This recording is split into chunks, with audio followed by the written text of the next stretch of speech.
আসসালামু আলাইকুম এভরিওয়ান। সম্পর্কের বন্ধন গল্পের 11 নম্বর পার্ট। তো বেশি কথা না বলে গল্পটি শুরু করা যাক।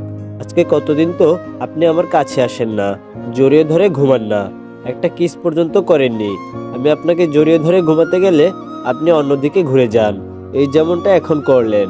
আমি নাক টেনে টেনে কথাগুলো বললাম ওনাকে। উনি বলল, কি করেছি?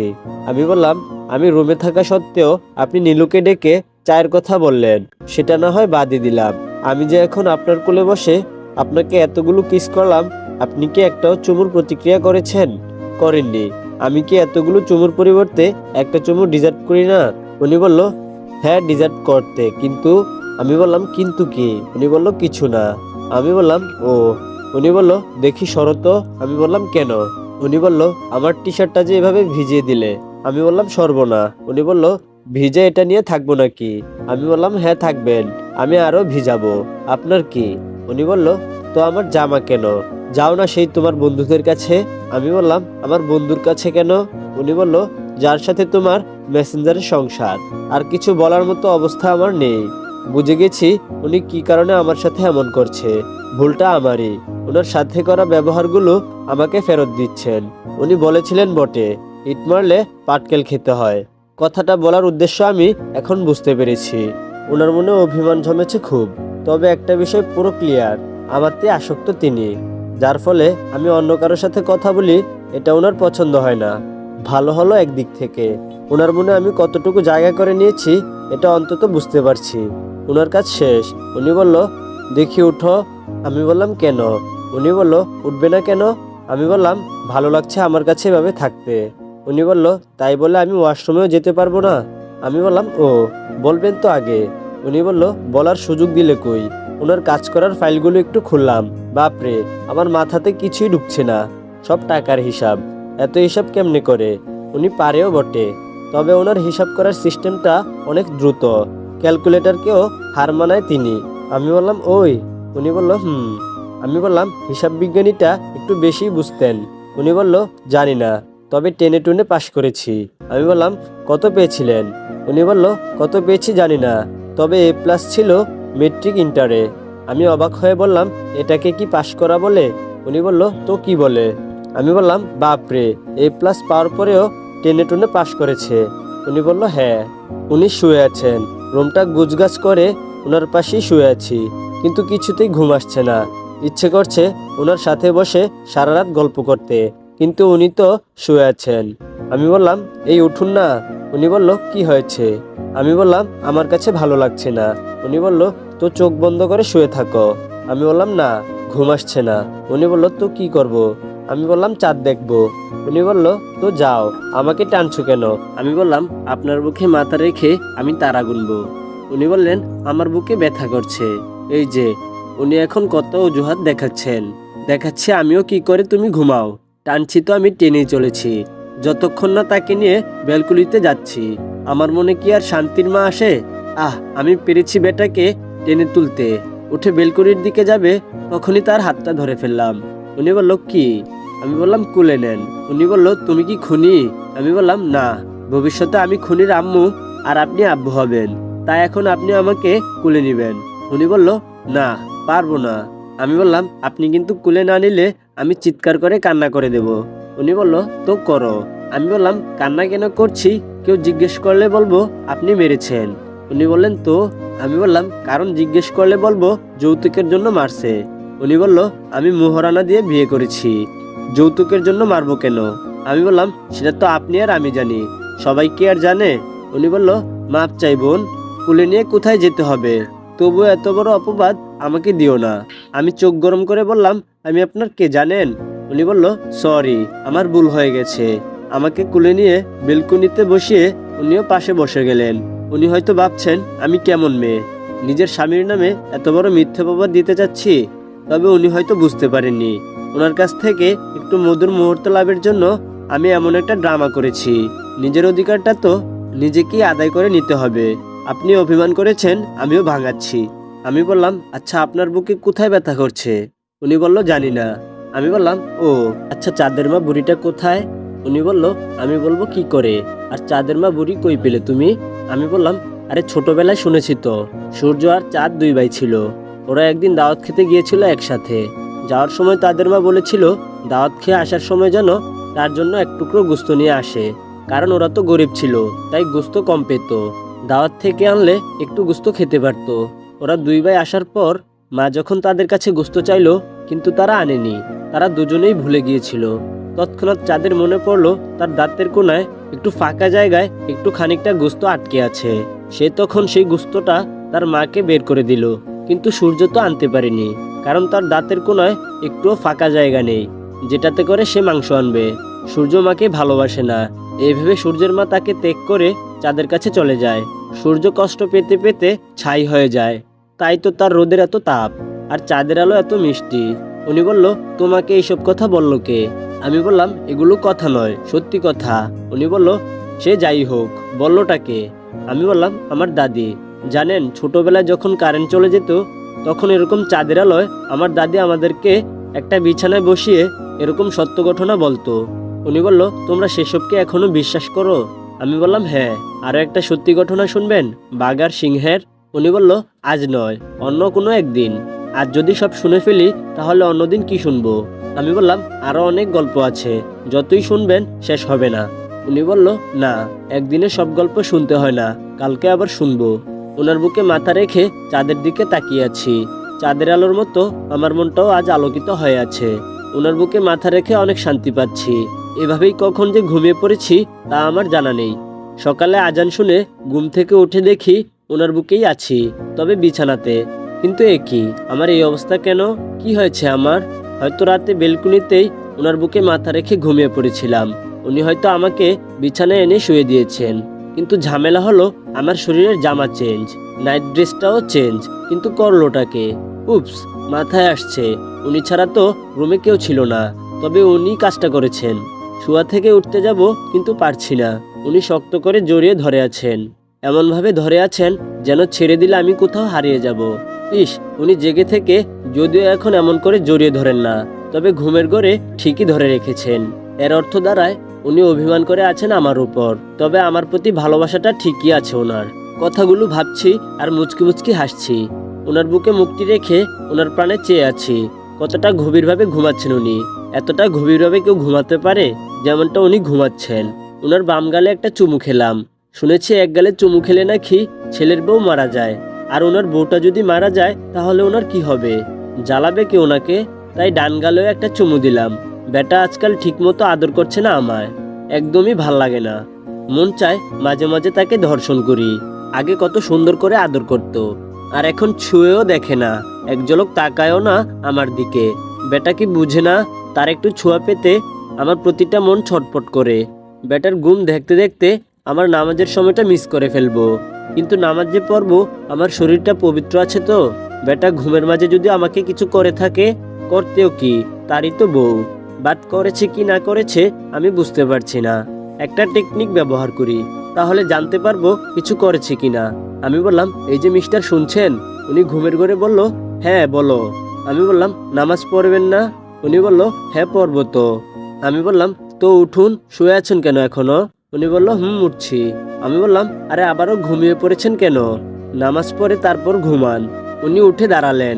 ওমা, ওনার শরীরেও কিছু নেই, একটা সেন্টু গেঞ্জি আর শার্ট প্যান্ট। আমি একটু শিওর হওয়ার জন্য বললাম, গোসল করবেন না নাকি? উনি বলল, না তো, কেন? আমি বললাম, গোসল করবেন না? উনি বলল, আরে কেন করব? আমি বললাম, কেন, রাতে কি কিছু করেননি? উনি বলল, কি করব?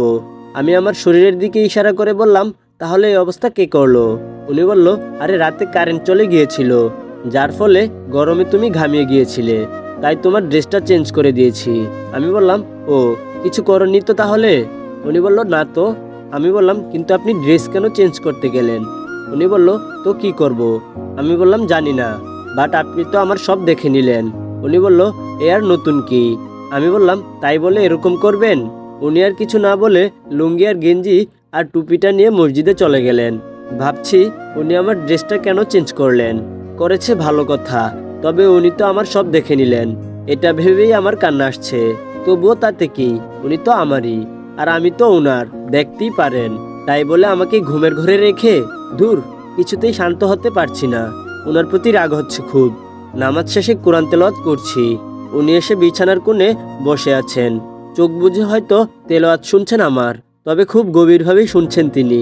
তাই আমিও একটু জুড়েই পড়ছি। তবে তিলাওয়াতের শব্দটা যেন রুমের মধ্যেই সীমাবদ্ধ থাকে, কারণ মেয়েদের কোরআন তেলাওয়াতের শব্দ ঘরের বাইরে যাওয়া নিষেধ।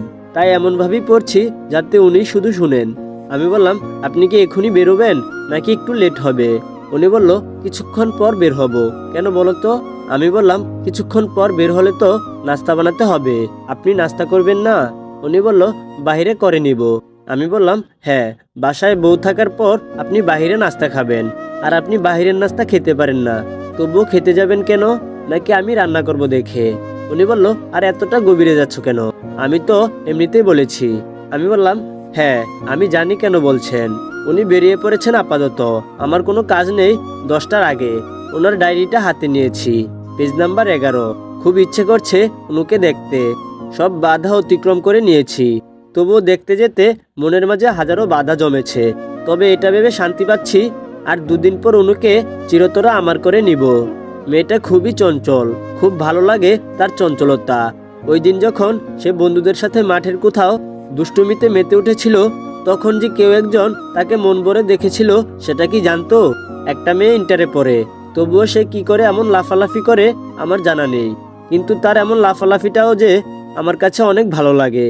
আমার সামনে দিয়ে যখন হেঁটে যাচ্ছিল, কিসব বাসায় তার বন্ধুদের সাথে কথা বলছিল সে, কিসব খাবারের নাম সে জানে, আল্লাহ ভালো জানে। তেলাপোকার চচ্চড়ি, টাকি মাছের ফ্রাই, ইঁদুরের পোলট্রির ভর্তা। ইয়াক থু, ভাবতেই নয়, শুনতেই আমার কেমন জানি ভূমি আসছে। তবুও ওর সবকিছু আমার কাছে ভালো লাগে। হয়তো ভালোবাসার মানুষের সবকিছু ভালো লাগাটাকেই ভালোবাসা বলে। তবে অনু আমাকে ভালোবাসে তো? এখনো হয়তো তার সাথে আমার তেমন কথা হয়নি, পরিচয়টাও হয়নি ঠিকঠাকভাবে। বিয়ের পর সে আমায় ভালোবাসবে তো? আমি যেটা তাকে নিয়ে ভাবছি, সে আমাকে নিয়ে ভাববে তো? Page number 12। অনুকে আজ বিয়ে করে নিজের করে নিলাম চিরতরে। মেয়েটা যে এত সুন্দর তা আমি জানতাম না। বিয়ের আগে তার চোখগুলোই দেখেছিলাম, আর বোনের দেখানো পিকগুলোতে এক ঝলক তাকিয়েছিলাম, তাও শুধু চোখগুলোকেই দেখেছিলাম। তবে আজ একটু দেখলাম তাকে, একটুর বেশি তার দিকে তাকানোর ক্ষমতা আমার হয়নি। খুব বেশি সৌন্দর্যের অধিকারিণী সে। খুব সুন্দর লাগছিল আজ তাকে। লাল শাড়ি নেয়নি আমার বোনটা, বিয়ের শাড়িটা নীল কালারই নাকি তার পছন্দ, তাই তো নিজের পছন্দের রঙের শাড়িটাই নিয়ে আসলো তার ভাবির জন্য। শুনেছি অনুর নাকি নীল শাড়ি পছন্দ, তবে আমার যে কালো শাড়ি পছন্দ এটা হয়তো আমার বোনের অজানা। হয়তো কালো রংটা সুখের প্রতীক, তাই বলে বিয়ের শাড়িটা কালো রং হয় না। বিয়ের স্টেজে যখন অনুর পাশাপাশি বসলাম, তখন মনে হলো সে স্বস্তিতে বসতে পারছে না। বিষয়টা নজর এড়ালো না আমার। শুনেছি মেয়েদের পার্সোনাল প্রবলেম হলে ওদের বসতে ও চলতে ফিরতে সমস্যা হয়। হয়তো অনুরও তেমন কিছু হয়েছে, তবুও যে তাকে বসতে হয়েছে আমার পাশে। কিছু সময় পর রিনিকে জিজ্ঞেস করলাম গোপনে। বিষয়টা ক্লিয়ার আমার কাছে।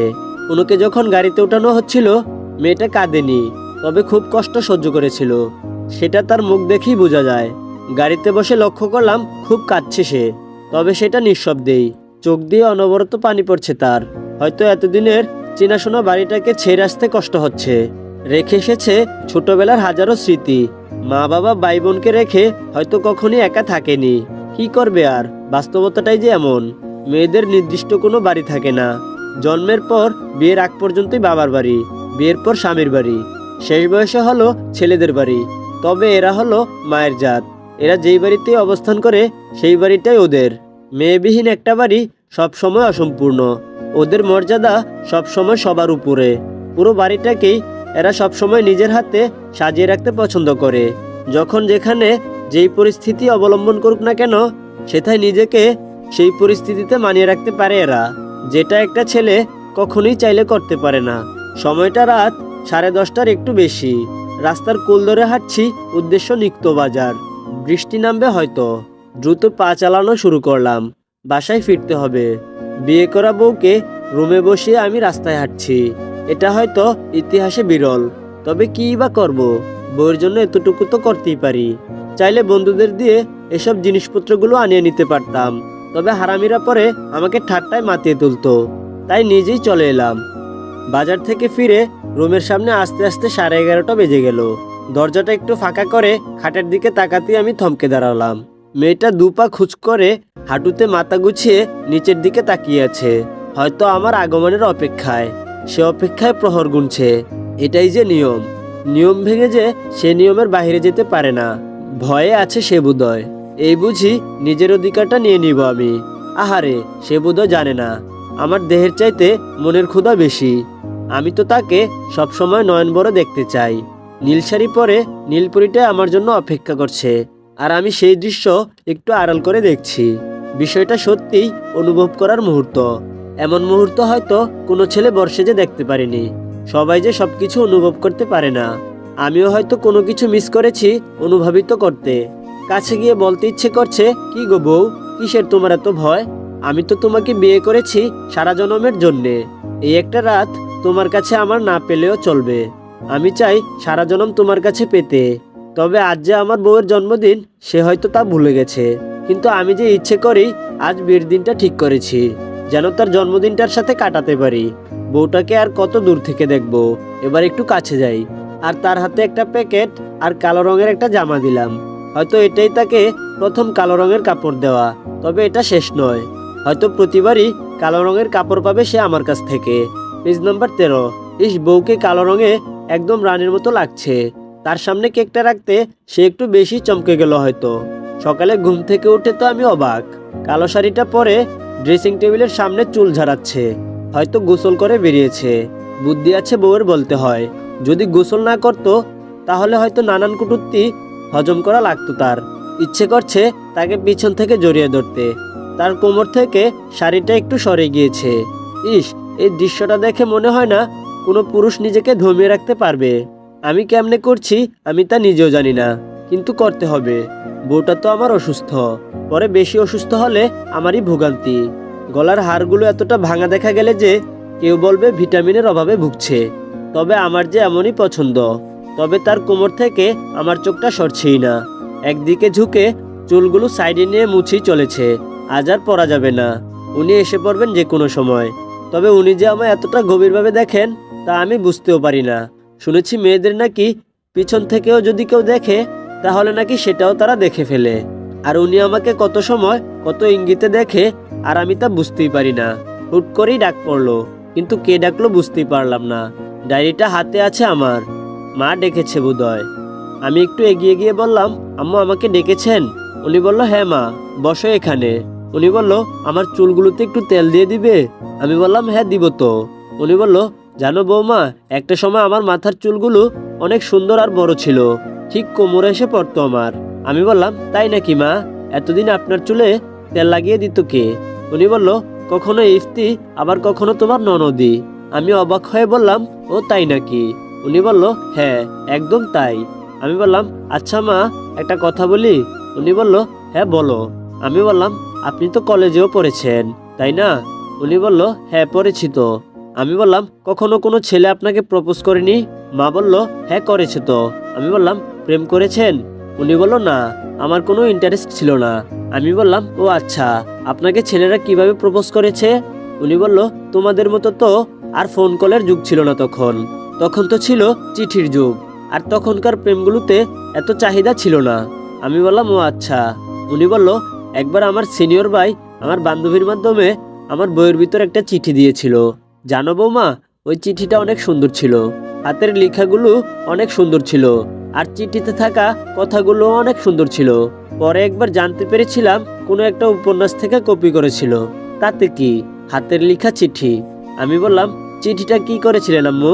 উনি বলল, বান্ধবীকে দিয়ে দিয়েছিলাম। আমার কাছে থাকলে যদি আমার ভাই কিংবা মায়ের হাতে পড়ে তাহলে আমার খবর করে দিত। আমি বললাম, ও আচ্ছা। উনি বলল, হ্যাঁ বৌমা। আমি বললাম, আচ্ছা আব্বু কেমন ছিল? মানে উনি মানুষ হিসেবে কেমন ছিলেন? উনি বলল, ইফতিকে দেখেছো? ঠিক ওর মতো, তবে ধকধকে ফর্সা ছিল তিনি। আর ওনার আচরণ ছিল অনেক ভালো। সবাই ওনাকে অনেক সম্মান করতেন। ওনার সাথে কখনো ঝগড়া হয়নি আমার। আর উনি স্বামী হিসেবে ছিলেন একদম পারফেক্ট। আমার অনেক যত্ন নিতেন। জানো বৌমা, যখন ইফতি আমার গর্ভে ছিল তখন দু চোখের আড়াল হতে দেয়নি তিনি। আমার প্রায় কাজগুলো উনিই করে দিতেন। কত ধরনের ফল যে আমাকে উনি খাইয়েছেন তার কোনো হিসেব নেই, যাতে তার সন্তানটা পরিপূর্ণভাবে পৃথিবীতে আসতে পারে। যখন ইফতি জন্ম নিয়েছিল তখন সে কুচকে কালো হয়ে জন্ম নিয়েছিল। তখনও তার কোনো অভিমান ছিল না, অনেক খুশিই ছিলেন তিনি। আমি শুধু বলেছিলাম, ছেলে তো আমাদের কালো। উনি আমাকে এমন একটা ধমক দিয়েছিলেন, আমার এখনো মনে পড়লে ভয় লেগে যায়। প্রথম সন্তানের বাবা হলে ছেলেরা কত খুশি হয়, সেটা আমি ওনাকে দেখে বুঝতে পেরেছি। কত স্বপ্ন ছিল ছেলেকে নিয়ে তার। তবে ছেলেরা আরো খুশি হয় যখন প্রথম সন্তান ছেলে হওয়ার পর দ্বিতীয় সন্তান মেয়ে হয়, তখন তারা আত্মহারা হয়ে ওঠে খুশিতে। তবে আল্লাহর অশেষ মেহেরবানিতে আমার মেয়েটা তার বাবার মতোই হয়েছে। তবে ওনার সব ভালোর দিক থেকে একটা খারাপ দিক ছিল ওনার। একটা মেয়ের যখন বয়স হয়ে যায় তবুও তার আবেগ কমে না। এটা আমার শাশুড়িকে দেখে বুঝলাম। ওনার মনে অনেক প্রেম, তবে ওনার কথা বলতেই হয়। উনি খুব অসাধারণের উপর খুবই অসাধারণ ছিলেন। সংসারটাকে খুব শক্ত করে রেখেছেন তিনি। আমি বললাম কি? উনি বলল খুব রাগী ছিলেন। আমি বললাম উনি কি কখনো রাগ করেছেন আপনার উপর? মা বলল করেছে তো। আমি বললাম কখন? উনি বলল একবার আমি আমার চাচাতো ভাইয়ের সাথে অনেক হেসে হেসে কথা বলেছিলাম বলে সে কি রাগ উনার, 2 মাস কথা বলেনি আমার সাথে। আমি বললাম ও, আপনার ছেলেরও কি এমন রাগ আছে? উনি বলল ওর বাবার থেকে ওর একটু বেশি। আমি বললাম কি বলেন? উনি বলল হ্যাঁ, আমরা তো ভুল করে ওকে রাগাই না।